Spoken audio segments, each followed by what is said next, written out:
agradecerles la invitación para estar el día de hoy con ustedes.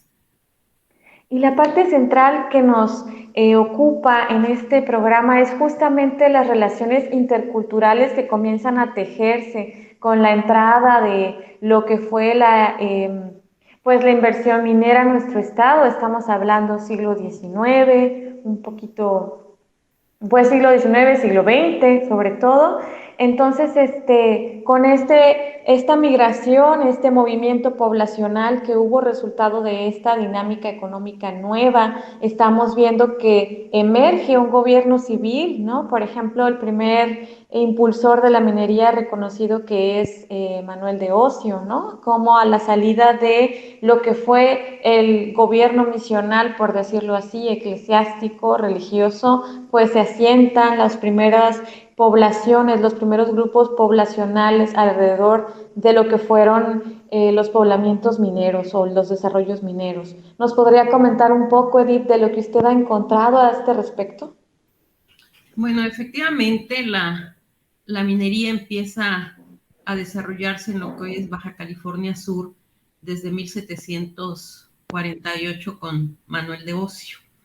Él empieza a desarrollar la minería en lo que va a ser Santana, ¿verdad? Y a partir de ahí empiezan a surgir la población civil, pudiéramos decir, empiezan a surgir los primeros pueblos civiles en Baja California, que serían San Antonio y el Triunfo, pues, que tienen como sustento precisamente la minería. Y bueno, esta minería también va a provocar el desarrollo de otras actividades productivas, principalmente la ganadería. Eh, esta minería se desarrolla durante todo este periodo colonial de 1748 en adelante, y viene el siglo XIX y de manera muy precaria se sigue desarrollando la minería en esta parte del sur de la Baja California. Podemos hablar que empieza a reactivarse con mayor fuerza la minería, sobre todo a partir de mediados del siglo XIX, 1856 en adelante. Dos factores considero yo que van a dar lugar a que la minería empiece a cobrar mayor importancia en esta parte del sur de la Baja California. Y estos dos factores tienen que ver con un estudio que dispone el Ministerio de Fomento y que lo lleva a cabo Antonio del Castillo. Entonces, este estudio arroja que hay una riqueza minera importante y que puede seguirse explotando.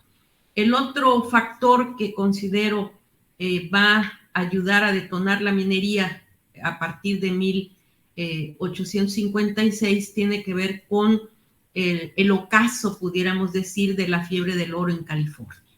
Esta bonanza de explotar el oro en California se da un poquito después de la pérdida del territorio por México, ¿verdad? Después de la guerra México-Estados Unidos, pero en los años 50, mediados de los 50, empieza a oscurecerse este desarrollo de la minería, y muchos de los que pues quieren seguir explotando la minería, pues empiezan a viajar, pudiéramos decir, hacia Baja California. Y entonces aquí es donde considero que estos dos factores van a ayudar a que empiece a desarrollarse la minería, con dos empresas que van a establecerse en esto. Una primera en los años 50, que es la Compañía de Minas de la Baja California, que es una compañía que encabeza precisamente Antonio del Castillo, con algunos empresarios nacionales, políticos nacionales, ¿verdad? Como Manuel Paino, Guillermo Prieto, y otra de las empresas que va a desarrollar y que incluso va a ser mucho más importante que la Compañía de Minas de la Baja California, será una empresa norteamericana, es decir, una empresa de capital extranjero, que sería la Compañía Hormiguera de Minas de El Triunfo. Pues, es esta compañía la que de alguna manera va a provocar, pudiéramos decir así, la modernización de la minería. Es decir, Y cuando hablo de la modernización, me refiero a que empieza a utilizarse tecnología avanzada como la máquina de vapor y empieza no solamente a extraerse el mineral como hacía la compañía Minas de la Baja California, sino también empieza a fundirse. Es decir, esta empresa extranjera lleva a cabo los dos procesos. Cuando pudiéramos hablar de la consolidación de la minería en esta región del sur, sobre todo a partir de 1878, en que la hormiguera le pasa las minas a otra compañía extranjera que va a ser la Compañía del Progreso. Entonces, con esta Compañía del Progreso consideramos que la minería cobra un gran auge y paralelamente al desarrollo de la minería, pues empieza un crecimiento demográfico en esta región. Entonces, hemos consultado varios censos que afortunadamente se encuentran en el Archivo Histórico Pablo L. Martínez, 9 padrones, ¿verdad?, que nos dan cuenta de cómo va evolucionando la población en esta zona, y los censos de 1900 y de 1910 son importantes, pues, para, pues, de alguna manera darnos una idea de cómo evoluciona la población en esta región del sur. En 1768, por ejemplo, tenemos un dato de 400 habitantes. Para 1824 tenemos 1,300 habitantes en 1824 en esta región del sur.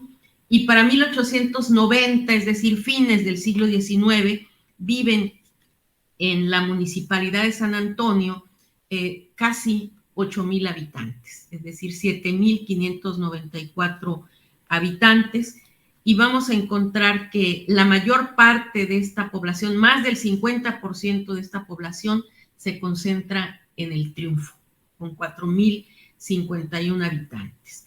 Otro de los puntos que podemos decir es que el 39% de la población son nativos ya de la Baja California, y el 46%, nativos no de la Baja California, sino de la municipalidad, quiero aclarar eso. Ya para este mismo año vamos a encontrar que el 46% son nativos de todo lo que es el distrito sur de la Baja California, ¿verdad? Y un 13.3% proceden del interior del país, es decir, del macizo continental, y fundamentalmente sinaloenses y sonorenses. Seguramente por estar en la contracosta y por la facilidad de la vía del transporte marítimo. Pues hay extranjeros también, 1.36% de la población es población extranjera, ¿verdad? Les decía que el Progreso es una compañía norteamericana y que los técnicos, los directivos son fundamentalmente norteamericanos, ¿verdad? Entonces, de este punto, 36% de extranjeros, vamos a encontrar que son fundamentalmente europeos y norteamericanos, ¿verdad? Entonces, la minería en esta región, y sobre todo con la compañía El Progreso, pues vamos a encontrar que se da un proceso no solamente cuantitativo, sino también cualitativo, es decir, cambia la fisonomía de la municipalidad y fundamentalmente del pueblo del Triunfo, ¿verdad? De San Antonio también, pero principalmente del pueblo del Triunfo, vamos a encontrar que se da un proceso de urbanización, se introducen los servicios públicos, se da también un proceso de estratificación social. Vamos a encontrar no solamente gente que se dedica a las actividades primarias, como es la agricultura, la ganadería, la minería, sino también ya gente que se dedica a los oficios, a los servicios, ¿verdad? También vamos a encontrar que empiezan a darse eventos para la distracción de la población, es decir, que de alguna manera pues trabaje, pero también tenga posibilidades de relajarse. Pues entonces, esto es lo que a grandes rasgos sucede en lo que va a ser la parte sur del distrito sur de la Baja California. hay otros cambios, y otro de esos cambios tiene que ver con la estratificación social. Y esa estratificación social se refleja en la arquitectura, cuyas construcciones son totalmente diferentes a las construcciones de estas clases medias y de estas clases pudientes que se están desarrollando. Y efectivamente vamos a encontrar que mientras para los obreros la cantina será el principal medio o ámbito de distracción de los obreros, pues vamos a encontrar que para las clases medias, pues hay otro tipo de deportes como el boliche, se crea un teatro, ¿verdad? Hay un teatro que va a recibir el nombre del Niño Artillero, y en ese teatro hay funciones de ópera, de zarzuela, y quienes asisten ahí, sobre todo las clases medias, las clases altas, las clases ilustradas, pudiéramos decir, el tipo de vivienda, el menaje de las casas también es diferente, ¿verdad? Yo creo que hay una enorme diferenciación, a pesar de que es un pueblo pequeño, ¿verdad? Llega la modernidad a ese pueblo, pero esa modernidad es excluyente. Es decir, no todos pueden tener acceso a esa modernidad. Y si estamos hablando, por ejemplo, de los operarios, de los trabajadores de las minas y de este flujo que hubo de intercambio poblacional o dinámica poblacional con la contracosta, sobre todo, podríamos decir, o ustedes tienen registros de algún pertenencia a algún grupo étnico, algún grupo indígena que haya de alguna manera migrado, se haya asentado en estas épocas con estos motivos. Para estos años, fíjate que los censos y los padrones no establecen ese dato.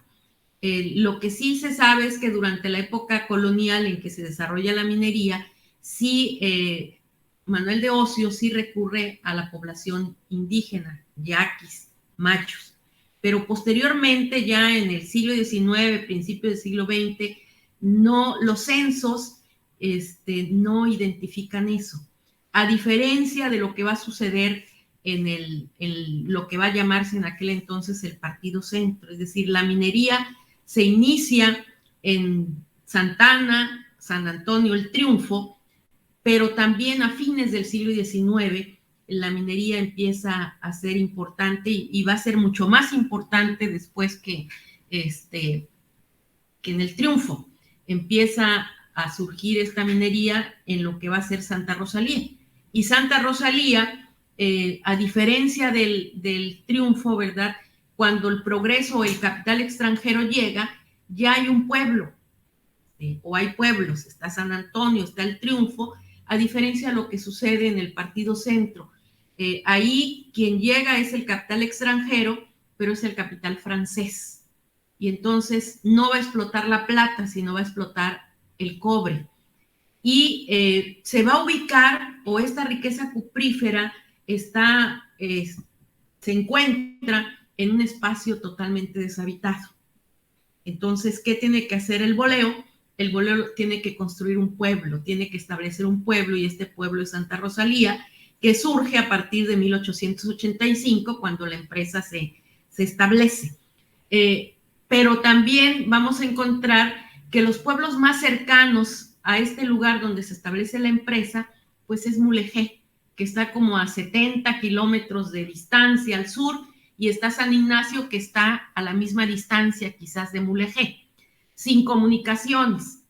Pero además de que están lejos, retirados estos pueblos porque están incomunicados, también son pueblos que tienen una población muy reducida. Por ejemplo, Mulegé en 1875 tiene apenas 1,384 habitantes, toda la municipalidad, ¿sí? Entonces, toda la municipalidad tiene 1,384 habitantes, con un porcentaje importante de niños. De tal forma que el boleo, para empezar a explotar las minas, no puede recurrir a la mano de obra que hay en Mulegé y que hay en San Ignacio, porque está retirada, pero además es muy poca población. Entonces, los primeros operarios o trabajadores que utiliza el boleo van a ser yaquis, ahí sí está el dato de que son esta población yaqui la que empieza, son los primeros trabajadores a los que recurre el boleo para explotar las minas. Llegó a tener casi 1,000 yaquis, o sea, llegó a contratar casi 1,000 yaquis. Sin embargo, conforme fueron pasando los años, vamos a encontrar que la población yaqui va a ir decreciendo. Para 1890, por allá, quedan solamente 200 yaquis. Y yo presumo que tiene que ver con esta política porfiriana de tratar de reprimir a los yaquis que no quieren abandonar su tierra y que muchos de estos yaquis van a ser reportados al sureste. Pues. Entonces, sí hay ese dato para Santa Rosalía, ¿verdad?, sobre población indígena. Qué interesante lo que comenta sobre los pueblos, ¿no?, que anteceden a la llegada de estos capitales. ¿Cómo se relacionaron o hubo alguna interacción, por ejemplo, entre los pueblos o las comunidades rancheras incipientes que a lo mejor podríamos decir en esa época estaban conformándose con estos centros mineros? La administración pública, ¿verdad? Es decir, los funcionarios del gobierno, civiles y militares. Y por el lado norte o la meseta del norte va a estar ubicada la Mesa Francia, donde va a ser asiento no solo de la dirección del boleo, o sea, de ese majestuoso edificio que hoy sigue existiendo y que hoy es un museo, pero no solamente va a estar la dirección, sino van a estar las casas de los directivos y de los empleados principales de la empresa de origen francés, ¿verdad? Y en la Cañada, que algunos le llaman la Hondonada México, pero que en aquel entonces se le llamó el pueblo de la playa, ahí es donde va a estar ubicada la población operaria. Entonces, todos estos operarios que vienen de Sonora, que vienen de Sinaloa, que vienen de varios estados del país, se van a ubicar en la Cañada.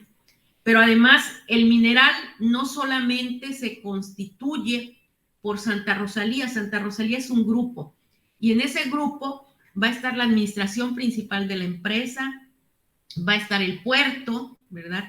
Va a estar la fundición, va a estar el edificio donde se produce electricidad, pero faltan los grupos donde se extrae el mineral. Y entonces esos grupos están a una distancia de 6, 8 kilómetros de Santa Rosalía, y son los grupos de Providencia, de Purgatorio y Soledad. Entonces, en esos grupos se extrae el mineral. Y otro grupo que va a llegar y que para 1910 va a ser el grupo extranjero numéricamente más importante, va a ser el grupo de los chinos.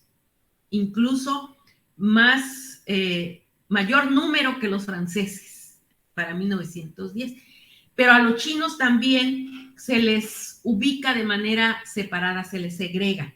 Y entonces para los chinos se crean también algunas congregaciones donde se ubica, donde se asientan los chinos, que son Vladivostok, Pekín y San Antonio, ¿verdad? Entonces en esas tres congregaciones se concentra a los casi 1,000 chinos que van a llegar a partir de 1906, ¿verdad? Pero conforme van pasando los años, muchos chinos se mueren y otros chinos van a ser repatriados, porque a partir de 1908, pues los chinos empiezan a rebelarse. Y empiezan a rebelarse, ¿por qué? Porque les pagan 30 centavos y una ración alimenticia. Y la principal autoridad del Partido Centro, que era el subprefecto político en aquel entonces, decía que los chinos, textualmente decía, los chinos viven peor que los marranos. O sea, era la situación que vivían los chinos. Entonces, esto es lo que sucede de alguna manera en Santa Rosalía, de tal forma que Santa Rosalía, el grupo minero de Santa Rosalía, es un grupo cosmopolita, es decir, un grupo donde conviven extranjeros, franceses, italianos, etcétera, ¿verdad? Y mexicanos. Pero también llegaban a Santa Rosalía los chinos, que a veces los traían, o llegaban los que vivían en Providencia, Purgatorio y Soledad. Doctor Edith, qué interesante estos datos que nos comenta. Entonces, ¿cuál sería, en su opinión, la herencia cultural de este periodo histórico y de este proceso económico de la época para la identidad local? Los orígenes de esta población actual en Baja California, pues son los inmigrantes extranjeros, ¿verdad? Y nacionales. Ese es el origen, o sea, no tenemos una herencia biológica, pudiéramos decir, de los pueblos originarios, de Guaycuras, de Conchimíes, de Pericúes, ¿verdad? Como algunos investigadores llaman. La población en Baja California es una población que se fue gestando a partir de la migración y como sigue sucediendo hoy en día. Pues la migración sigue siendo importante y sobre todo en el siglo XX a partir de que se convierte el territorio en estado en 1974 en adelante, se da un proceso de migración, de inmigración importante, ¿verdad? ¿Quiénes van a ser los docentes de la Universidad Autónoma de Baja California Sur? Tienen que ser gente venida del interior del país, ¿verdad? ¿Por qué? Porque la máxima institución o de mayor nivel era la normal urbana. No había normal superior, no había UPN, ¿verdad? Entonces, toda la gente que viene, pues venimos de fuera. Yo vengo de fuera, ¿verdad? A dar clase a una preparatoria y después se abre la licenciatura en historia y puedo entrar a la universidad, ¿no? Entonces, 1974 creo que es otro momento donde gente venida de fuera llega en una proporción importante, ¿verdad? Y al parecer sigue siendo predominantemente de aquí cerquita de la contracosta, sinaloenses y sonorenses. Pues no nos resta más que agradecerle, doctor Edith González Cruz, por esta charla en la que hoy nos ha compartido un poco sobre la historia de la migración local, la importancia de ver este desarrollo histórico en la entidad desde pues las diferentes oleadas y las dinámicas económicas que se interrelacionan con pues los procesos culturales, ¿no? También. Entonces, no me resta más que agradecerle y no sé si quisiera agregar algo más o despedirse del público. Pues yo agradecerles, Diana, la invitación, ¿verdad? Y que se interese en nuestra universidad por este tipo de temáticas que nos permiten ver de dónde venimos para saber quiénes somos.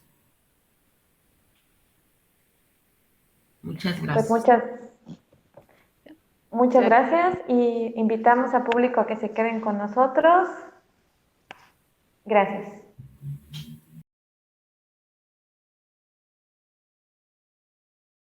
¿Qué tal? Muy buenas tardes, radio y video escuchas de Radio WAPS. Soy Diana Cuevas, gracias por acompañarnos a nuestro tercer programa Baja California Sur, Rostro Intercultural, que se transmite cada tercer jueves del mes por el 1180 en Radio WAPS y a cuya repetición usted puede acceder desde las redes sociales de Comunicación Radio WAPS. En esta ocasión abordaremos un nuevo periodo sociocultural y sus interrelaciones histórico-económicas junto a nuestros invitados especiales. El tema de hoy es el repoblamiento, las comunidades mineras, rancheras y pescadores en Baja California Sur.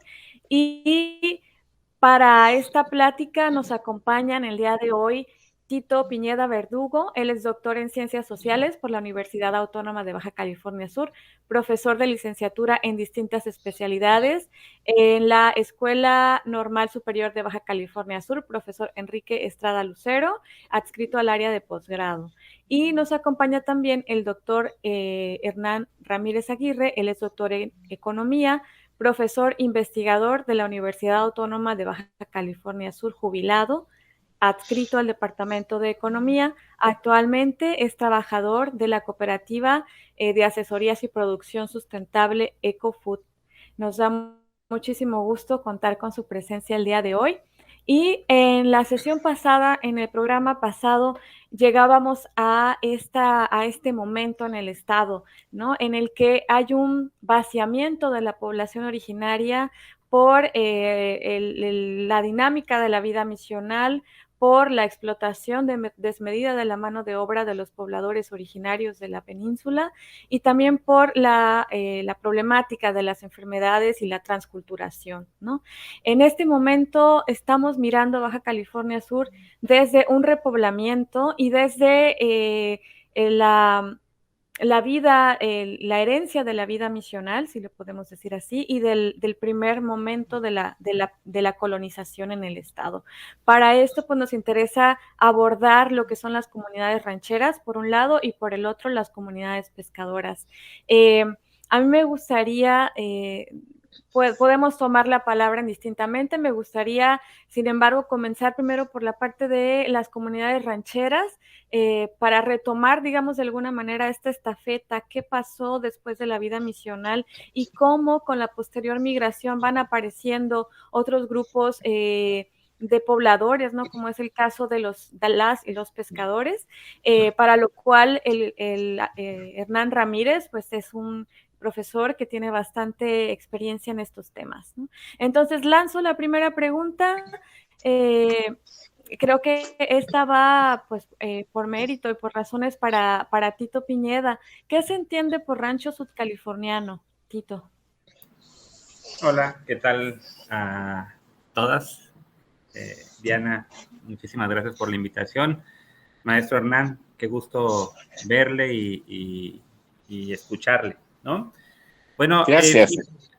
Diana, fíjate que cuando uno hace una pregunta de esta naturaleza, que es la pregunta que bueno, por lo menos que yo también me estuve haciendo durante algún tiempo, pues, porque a mí me causó muchísimo inquietud, ¿no? Digamos, el que no alcanzábamos a visibilizar lo que realmente estaba sucediendo en las sierras. Yo le llamo, digamos, las formas de vida que se estaban gestando entre las piedras, ¿no? En las serranías fundamentalmente, que no las alcanzamos a reconocer, o por lo menos sus particularidades, ¿no? Y era una pregunta que yo me hacía, ¿qué es el rancho subcaliforniano? Un poco para empezar a valorar de nueva cuenta lo que se estaba dando ahí. Inevitablemente yo me di cuenta que necesitábamos como hacer un recorrido histórico para poder responder esa pregunta. Y sin duda teníamos que echar mano de, digamos, de lo que muchas historiadoras e historiadores habían venido construyendo con los discursos coloniales, ¿no? Es decir, con los discursos, sobre todo con los discursos misionales o con las crónicas misionales.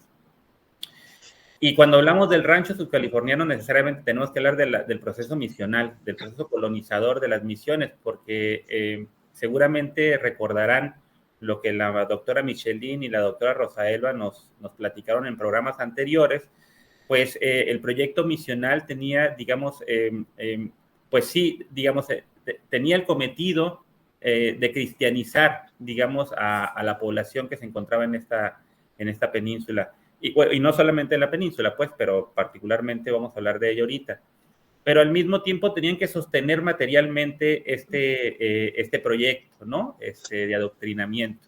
Y la forma en la que, digamos, se requería sostener o se podía sostener esto era produciendo en la escasez, porque vivimos en una zona árida, pues, ¿no?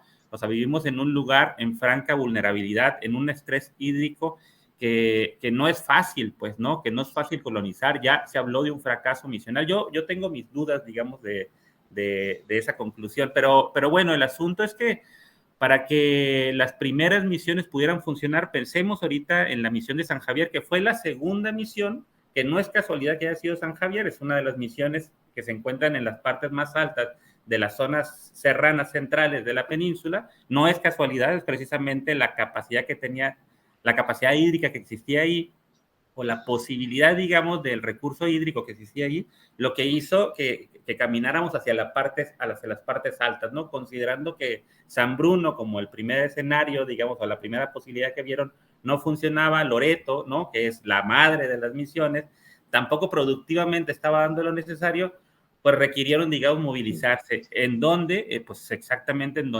donde existía el agua. Pero para producir alimentos, o sea, para producir alimentos, para poder sostener eso, los eclesiásticos o el clero no podía, digamos, requirió, mejor dicho, traer gente de otros lados, ¿sí? Personas de otros lados. O sea, personas que ya estaban trabajando en otras misiones, ¿no? Muchos de ellos, obviamente, o sea, mestizos, o diría Crosby, ¿no? En los últimos Californios. Diría, gente de razón, ¿no? Que vino acá y que de alguna forma u otra empezó a trabajar la tierra. Empezó, digamos, con una ingeniería misional mediterránea, empezó a trabajar la tierra, empezó a sostener, digamos, la misión a partir de la siembra, en un lugar en donde no se sembraba, en un lugar en donde no se producía, digamos, donde no se realizaban actividades como la ganadería. O sea, no solamente llegaron acá, ¿no? Este proyecto misional con todo este discurso eclesiástico y colonizador, sino al mismo tiempo vino, una paquetería de conocimientos, ¿no? Y además, digamos, todos los insumos que esto implicaba, que la ganadería implicaba, entre otras cosas, ¿no? En ese sentido, cuando uno habla del rancho, no nos vamos a detener mucho. Yo no me voy a detener mucho ahí porque ya la doctora Michelin y la doctora Rosaelba platicaron un poco sobre digamos, estos nuevos paisajes o estas nuevas formas, digamos, de relacionarse con la naturaleza que están implícitas en todo este discurso sobre la oasicidad. Pero sí es necesario reconocer, digamos, digamos, este traslado, esta movilización, digamos, de personas de otros lados hacia este lugar, porque quienes vivían aquí, quienes por miles de años habitaron estas tierras, tenían una forma de vida que no correspondía con la lógica, ¿no? En la que se estaba produciendo en otros lugares. Sí, pero eso, oye, Héctor, y Tito, eso se origina en que no solamente pasa en California, sí, en toda América no existía ganadería.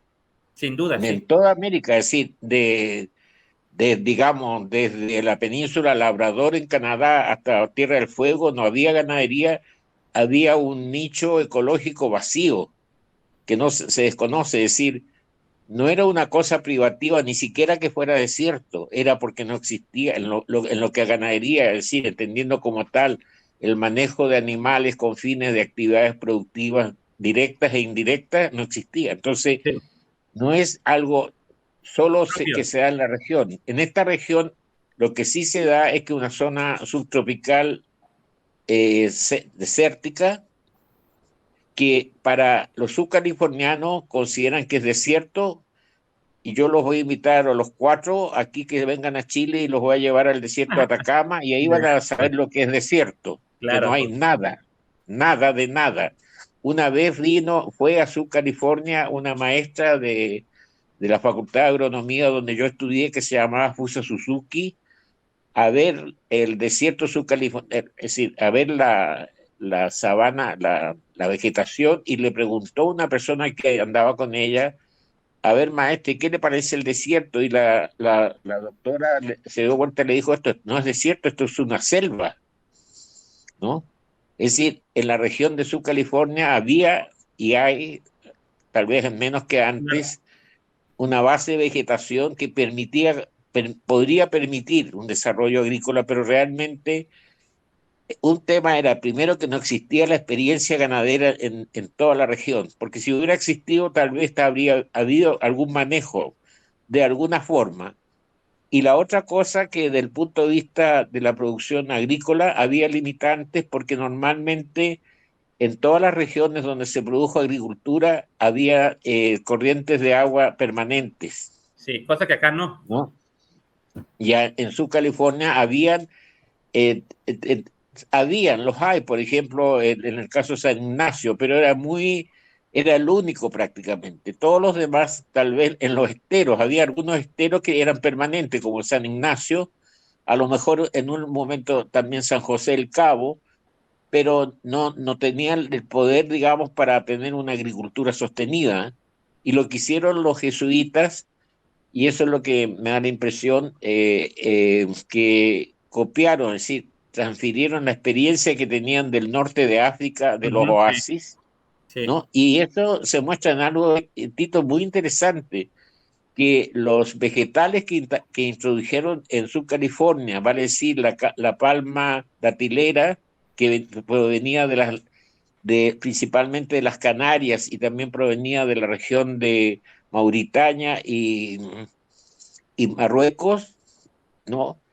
Es decir, de zonas áridas, introdujeron el olivo, introdujeron las nueces, el higo, es decir, plantas que son más propias de zonas semiáridas. Sí, En cambio, y eso te lo digo, en la modernidad, es decir, cuando se desarrolla el Valle Santo Domingo, principalmente, lo que se introducen son cultivos altamente demandantes de agua, como el caso del algodón, ¿no? Y tú te ves el contraste, que el contraste, aunque existe históricamente, era obvio que la presencia jesuita tenía por objeto colonizar piadosamente, disfrazado de curas, digamos, ¿no? Y así piadosamente, con toda su estrategia, sin querer queriendo, como dicen ustedes, se acabaron en muy poco tiempo, como escribió Ignacio del Río. Sí. La población se fue destruyendo, la población, con esa tragedia que significó llevarse a los niños y jóvenes a catequizarlos a una edad temprana, a los 4 años, y después liberarlos a los 10.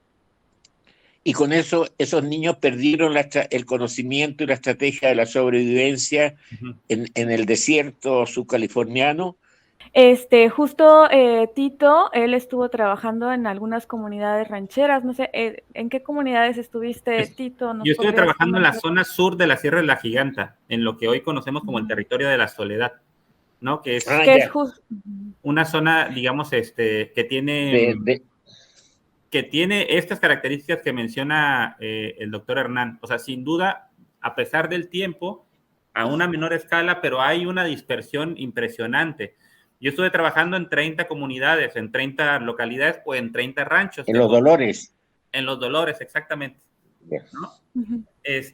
Pero yo creo que es esa característica, digamos, que plantea Hernán, ¿no? De las diferentes formas en las que se desarrolla una ganadería, incluso determina lo que hoy podemos conocer como rancho, porque los ranchos actualmente están trabajando aún de manera dispersa a lo largo, sobre todo de la sierra, de las zonas serranas, con una ganadería a muy baja escala, semi-extensiva, y que se vincula obviamente al ganado caprino y al ganado vacuno en muy menor escala, ¿no?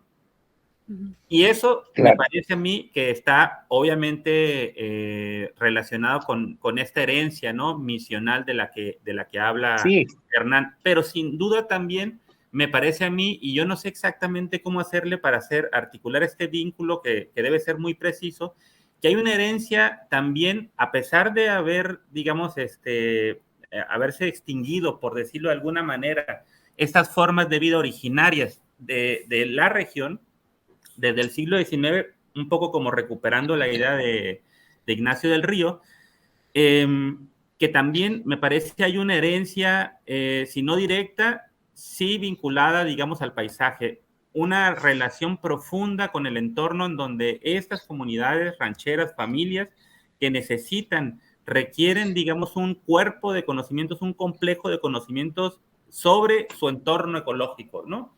O geográficamente. Es decir, para poder sobrevivir y para poder desarrollar esta ganadería o, digamos, estas dinámicas silvopastoriles o agrosilvopastoriles, requieren, digamos, un conocimiento de lo que luego en otros lados, aunque no tiene esas características, pero en otros lados se habla de la montaña, ¿no? Es decir, de todo aquel recurso que se encuentra en esa zona, los conocimientos que tienen de las plantas, el uso que se le da a las plantas en términos medicinales, en términos alimenticios, no solamente para la sobrevivencia de las familias, sino también para los mismos animales que necesitan estar movilizándose alrededor, digamos, de lo que nosotros conocemos como los ranchos.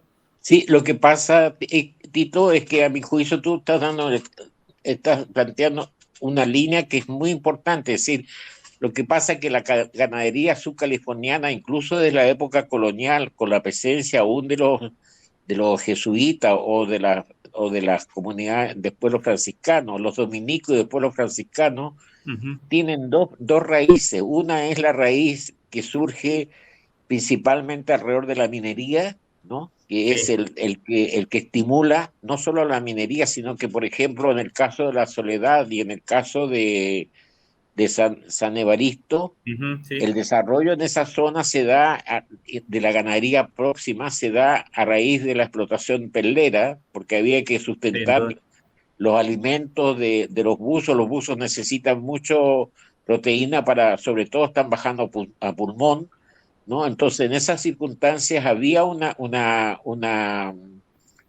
ganadería que sustentaba, pero estaba en función de la extracción de componentes no, es decir, de las perlas, del oro de San Antonio y el triunfo, del cobre en Santa Rosalía. Ahí eso potencia una ganadería más ligada a la explotación capitalista en el caso de Santa Rosalía, precapitalista en el caso de San Bruno, perdón, de San Antonio. Y por otro lado, una ganadería que surge alrededor de los oasis que se nota en los Comondú, que se nota en San Javier, que se nota en San Ignacio, que se nota en San José de Gracia, que se nota en ¿cómo se llama? ¿Cómo se llama este pueblecito que queda al norte de la Soledad? San Luis Gonzaga, ¿no? Que son pequeños oasis, pero que ahí está. Y ahí surge lo que tú estás hablando, Tito, que es una ganadería, un desarrollo de actores ganaderos que se observa que tiene que tener necesariamente origen en la mezcla, en mestizaje que se da en esa zona, por el vasto conocimiento que tienen la gente de la región, ¿no? Sobre ¿cómo se llama? Sobre la vegetación, sobre la flora y fauna. Porque actualmente en los países hegemónicos andan vueltos locos buscando esa información, porque muchos saben que ahí está la esencia de la solución de muchos problemas de enfermedades, ¿no? Y entonces, y nuestros países, en vez de protegerlos, se los entregan, así como los antiguos colonizadores te traían espejitos y se los cambiaban por oro a los indígenas. Ahora los nuevos colonizadores te traen bonos y te traen becas y se los cambian por todo el conocimiento ancestral que tienen las regiones. Texto que está bastante bonito, uno de los primeros, me parece a mí, uno de los primeros textos que hacen descripciones sobre los usos, ¿no? De los usos que le daban, ¿no? Los pueblos originarios o las bandas originarias de esta región a la flora y incluso a la fauna, ¿no? Que es el texto de Miguel del Barco, ¿no? Historia natural de la antigua California, y hay una descripción muy interesante. Y cuando uno lee ese texto, cuando uno lee, digamos, esas descripciones tan minuciosas que hacen los misioneros, y empieza a observar, digamos, y empieza a escuchar en el rancho, en las serranías, entre las piedras, cómo es que van nombrando cada una de las plantas y cómo es que van, digamos, como describiendo, ¿no? El uso que le dan en la forma en la que transforman, digamos, o la manera en la que se apropian. Pensemos en el mezcal, por ejemplo, ¿no? Que se utilizó por muchísimo tiempo por las comunidades rancheras, cada vez menos, pero se utilizó y se cocinaba de una manera particular que tenía una técnica que no cualquiera, digamos, la requería. Pero cuando aluden ellos al mezcal, por ejemplo, tatemado, siempre están pensando ellos en la pobreza, ¿sabes? Como siempre es un consumo que se hace en condiciones críticas, ¿no? En términos alimenticios, donde no hay comida, es necesario echar mano del monte, ¿no? O, por ejemplo, cuando hablan del café y dicen, pues es que nosotros tomábamos café con la semilla del mezquite o del palo verde, ¿no? Que lo secábamos y lo molíamos y con eso hacíamos un té que se parecía mucho al café. Y entonces es el café que tomábamos nosotros, ¿no? Entonces, O sea, seguramente hay, digamos, como me parece que es evidente la herencia, digamos, biocultural que existe en términos de conocimientos, pero también tiene que ver por las condiciones en las que se desenvuelven o las que se han desenvolvido, digamos, cotidianamente. Es decir, se están produciendo saberes, se están transformando saberes, se están compartiendo saberes, hoy menos que antes, sin duda, y ese es uno de los peligros, porque si los conocimientos, así como sucedió con las comunidades indígenas o con las bandas de cazadores, recolectores y pescadoras, que ya lo mencionó Hernán, así como sucedió cuando se corta, digamos, o cuando se rompe el eslabón de conocimientos o la reproducción de estos conocimientos que permiten desarrollar habilidades, que permiten apropiarse del entorno, que permiten aprovechar, digamos, lo que tienen a la mano. Se vuelve bastante, digamos, complicado vivir entre las piedras. Es más, imposible vivir entre las piedras, por más añoranza que tenga uno, por más romantizado que tenga la vida rural en Subcalifornia, ¿no? Vivir en estos paisajes áridos o en estos paisajes tan abundantes, ¿no? Que aparecen con una poquita de lluvia. No vas a poder hacerlo, no se puede hacer si no hay un conocimiento de base, un complejo de conocimientos que no se pueden desarrollar si no es en la práctica, ¿no? Y entonces, sí, si la gente deja de comer, por ejemplo, los pichones o los botones de la biznaga, ¿no? Que era lo que comían, ¿no? Se extraían eso, la cortaban y hacían caldo con ello, o con ¿no? Con diferentes camotes que había en el monte. Si no saben y si no siguen haciéndolo, seguramente ese conocimiento ya no se va a seguir transmitiendo y entonces realmente el riesgo que estamos viendo ahorita de que desaparezcan estas formas de vida que son las más frugales o las más, digamos, sustentables que tenemos a la vista, por lo menos a nivel local, pues realmente corren el riesgo de acelerar su extinción, ¿no? Un poco como siguiendo la línea que está planteando Hernán, sobre todo sobre el modelo de intervención, sobre las formas en las que se están interviniendo los territorios. Los Dolores realmente ha sido un laboratorio, o sea, un laboratorio de visibilización de las comunidades rurales, pero al mismo tiempo esas intervenciones están generando las condiciones para acelerar su extinción, porque lo que están haciendo es intervenir con una lógica totalmente distinta a las que se han venido construyendo en el tiempo, con sus propias, digamos, trayectorias históricas, ¿no? Pensemos nada más en esto que plantea Hernán, de cómo algunas ONG están pensando en, digamos, la lógica de desarrollo está vinculada significativamente a la conservación. Y cuando ellos están pensando en la conservación, están pensando en la necesidad de vaciar la sierra, o sea, de dejarla vacía. Eso, entre otras cosas, pues implica, por ejemplo, hacer un desarrollo comunitario súper interesante, asociaciones civiles súper interesantes, pero que quieren o buscan que las personas empiecen a transformar sus formas, digamos, de trabajar y nieguen, o mejor dicho, empiecen, digamos, a excluir una de las prácticas que son neurálgicas en el rancho subcaliforniano, que es la ganadería. Si piensan o sea, que esta forma ganadera semiextensiva a muy baja escala está realmente, digamos, atentando contra la biodiversidad. Pero al mismo tiempo están sugiriendo que empiecen, entre otras cosas, por ejemplo, a hacer este dulce de limón o este dulce de mango o este dulce de guayaba que está saliendo de las huertas que necesitan a la ganadería para poder producir lo que están produciendo. Entonces, están promoviendo algo, excluyendo algo al mismo tiempo que es esencial para dinamizar digamos, esta organización socioecológica que aquí cierro, ¿no? Que es el rancho subcaliforniano. O sea, no podemos solamente pensarlo en términos de unidades productivas, sino tenemos que pensar el rancho como un sistema socioecológico, como la cultura del oasis. Por eso ahora uno habla no solamente de la cultura ranchera, sino de un patrimonio biocultural, ¿no? Es decir, digamos, dos dimensiones que no se pueden dejar separadas. Y si nosotros no reconocemos eso, al mismo tiempo me parece a mí que los estamos, digamos, olvidando, o sea, invisibilizando, dejando de que realmente estas sociedades que son de nuevo, subrayo esto, son de las más frugales que tenemos en nuestras zonas tropicalosas y desérticas o semiáridas. Pues, pues nada, no vamos a aprender absolutamente nada de ellas, ¿no? Muchas gracias, Tito, por tu aportación y tratando de hacer un paralelismo con las comunidades pesqueras. Hernán, tú la otra vez me comentabas un poco también sobre esta forma de entender el mundo que tienen algunas comunidades pesqueras. ¿Nos podrías comentar, de acuerdo a tu experiencia, qué es lo que has visto y encontrado a la hora de convivir con pescadores y pescadoras? Sí, mira, yo lo que he visto en el caso de la pesca subcaliforniana, que sus orígenes son diferentes, depende de la región.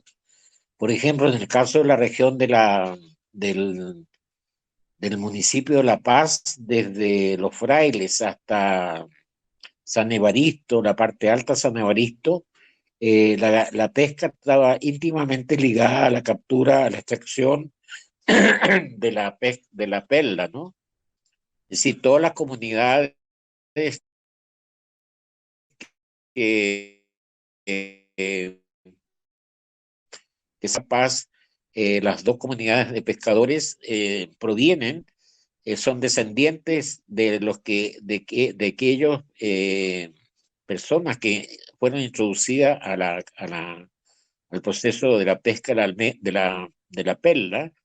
En el caso de la comunidad del Esterito, proviene de indígenas yaquis que llegaron de Sonora por su capacidad y su experiencia del buceo a pulmón, y ellos eran los encargados de sacar la perla con esa técnica, y en el caso del manglito eran los descendientes de los carpinteros que construyeron los barcos, de los que tripulaban los barcos, de los que estaban, los marineros, digamos, los barcos, incluso los Avaroa son, son marineros que ellos provienen de Bolivia, ¿no? Cuando Bolivia tenía el mar, antes que perdieran el mar con Chile, estaba la ciudad de Antofagasta, donde había un importante desarrollo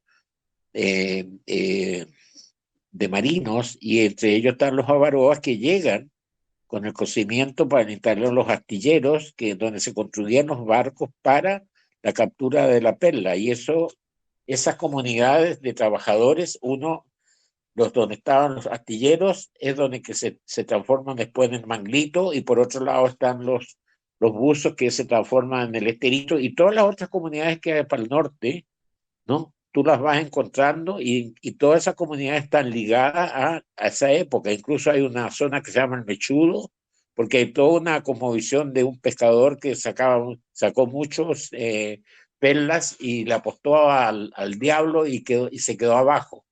Entonces, toda esa historia está en la parte entre los Frailes y Agua Verde. Y de Agua Verde hacia el norte, Agua Verde ya es la parte casi en la frontera con donde empieza los Comondú.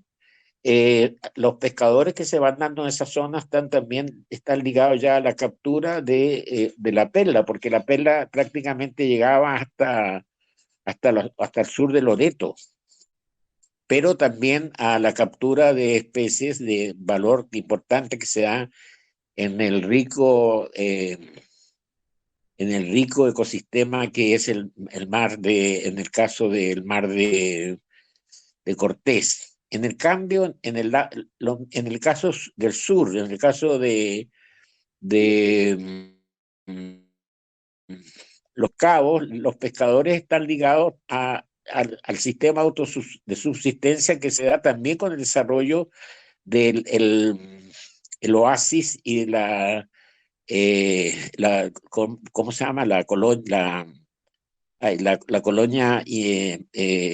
jesuita en San José del Cabo, ¿no? Y que también hay una pesca importante en la zona por las condiciones, y todo lo que corresponde al Golfo, al Pacífico, prácticamente se desarrolla al final, incluso se empieza a desarrollar durante la época de independencia. Primero, los primeros que explotaron fueron los cazadores rusos que sacaban la nutria, que la sacaron. La nutria se daba más o menos hasta la laguna San Ignacio, y los dominicos le daban permiso para sacar permiso para la caza de la nutria, y después detrás de eso vino la captura de la ballena, ¿no?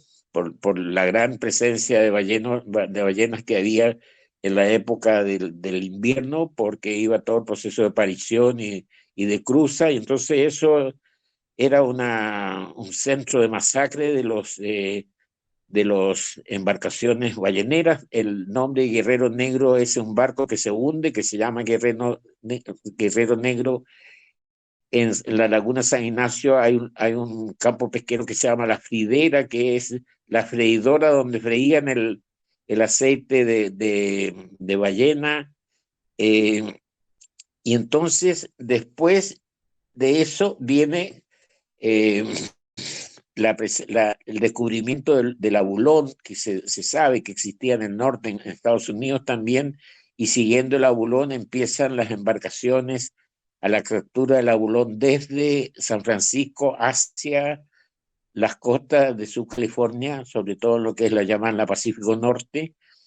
Y cuando llega la revolución y se corta ese sistema, entonces empieza un desarrollo desde afuera. También llegan embarcaciones que vienen de Ensenada con buzos que empiezan a pescar principalmente el abulón, ¿no? Y ya antes, en el caso de la Pacífico Norte, los rancheros que vivían en los ranchos que se habían originado en la época del desarrollo de la minería del boleo, cuando ya empieza a bajar la presencia del boleo, ellos acostumbraban a ir a la captura de almejas, ¿no? Y de esa manera empezaron a desplazarse por periodos a sacar la almeja primero, y después cuando empezó encontraron la langosta y empezaron a vender langosta viva que iban en estanques dentro de los barcos hacia el norte, hacia Ensenada, e incluso hacia Los Ángeles, y de esa manera se fue estableciendo una transhumancia de ganaderos a la pesca, ¿no? Y eso se acentuó durante el gobierno revolucionario, cuando el gobierno de Lázaro Cárdenas establece la formación de las cooperativas pesqueras, de las cooperativas, digamos, y donde Subcalifornia levanta una bandera importante, donde se conforma, digamos, se generan las condiciones para el desarrollo de las cooperativas pesqueras, y donde empiezan en estas especies que eran monopolios las cooperativas, como el camarón, el abulón y la langosta, y de esa manera surge la Pacífico Norte. Centrándonos en las comunidades que derivaron de este florecimiento, digamos, de la pesca, del descubrimiento de estos recursos, ¿cómo identificas tú la cosmovisión del pescador local, yéndonos adentro de estos pueblos? ¿Tú qué has visto estando y conviviendo en estas zonas? Mira, el problema que tienen los pescadores, y me imagino que los rancheros también, es que siempre fueron supeditados a otros. Siempre había un intermediario que les compraba, los habituallaba en términos por ejemplo, de insumos para el proceso, y les compraba la producción. Además, las cooperativas, por ejemplo, vamos separando, en el caso de las cooperativas de la Pacífico Norte, se conforman como cooperativas, ¿no? La primera en Asunción, la segunda es en Punta Briojos, y así. Después viene otra en la parte norte, que era la que quedaban Tortugas, y después se empieza a desagregar, porque eran, por ejemplo, la de Bahía, la de Punta Briojos comprendía desde San Juanico hasta Punta de Abriojos. Y entonces fueron formando campamentos separadamente, y esos campamentos de repente fueron autónomos porque no se podían administrar a esas distancias, no había internet, no había ninguna, tenían que ir en burro o en embarcación para ir de un lugar a otro. Sí, yo creo que las cooperativas y en general todo el sector pesquero aprendió la lección de tanta dependencia de intermediarios o de dirigentes corruptos, y ahora hay una fuerte presencia de recuperar el control de las bases, y eso creo que es muy importante porque de esa manera se puede democratizar más todo el proceso de recolección pesquera o de captura pesquera, y a la vez a lo mejor regresar un poco dar un poquito atrás y reempezar, porque las grandes fortunas que se han generado en esa zona no están en esa zona, ¿no? Imagínense usted que en 1950 se sacaron 5.000 toneladas de abulón, ¿no? Y ahora la disponibilidad de abulón no supera los 500 toneladas, ¿no? Y eso es un drama, ¿no? Entonces yo creo que la pesca tiene un futuro importante en la medida que los subcalifornianos, pero los subcalifornianos de adentro, no los subcalifornianos, disque subcalifornianos porque se consideran, pero siguen siendo colonizadores, siguen esquilmando la región, ¿no? Muchas gracias, Hernán Tito, por este recorrido entre economía, política, historia, tiempos modernos. Está muy buena la plática, sin embargo, pues ha llegado el momento de cerrar. A mí me gustaría preguntarles a ambos, tanto en la parte de los rancheros como en los pescadores, ¿en qué se han transformado luego de conocer a estas comunidades? Por ejemplo, Tito, tu llegada al rancho y después de tu trabajo de investigación ahora, ¿qué fue lo que te deja como experiencia, como un joven ahora del siglo XXI que mira atrás, ¿no? Igualmente, Hernán Ramírez, con tu experiencia en diferentes puntos geográficos, no nada más en La Paz, no nada más en Chile, ¿qué te ha dejado a ti el convivir con estas gentes, con estas comunidades en las zonas pesqueras? No, tío, yo al agua pido a los viejos primero, ¿no? Para mí, su California, como lo dice mucha razón el Antonio Angulo, es mi segunda patria. Yo he vivido más en La Paz que en Santiago de Chile, para que tengan claro ustedes.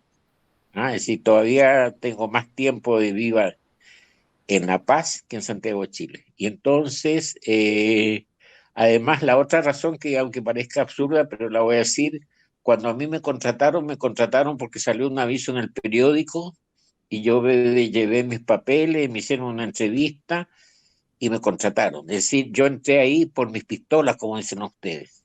Ahí no hubo nadie que sabía, no tuve ningún padrino, nada. Yo llegué con mis papelitos y le presenté, y eso siempre me gustó mucho porque fue el lugar donde todo lo conseguí solito, ¿no? No solo, porque era grande ya. Entonces, y por eso amo la región, ¿no? Se parece mucho a una parte del Chile donde yo vivía, que era costa y desierto y agricultura de desierto. Y, y tuve la oportunidad, el privilegio de conocer toda la región.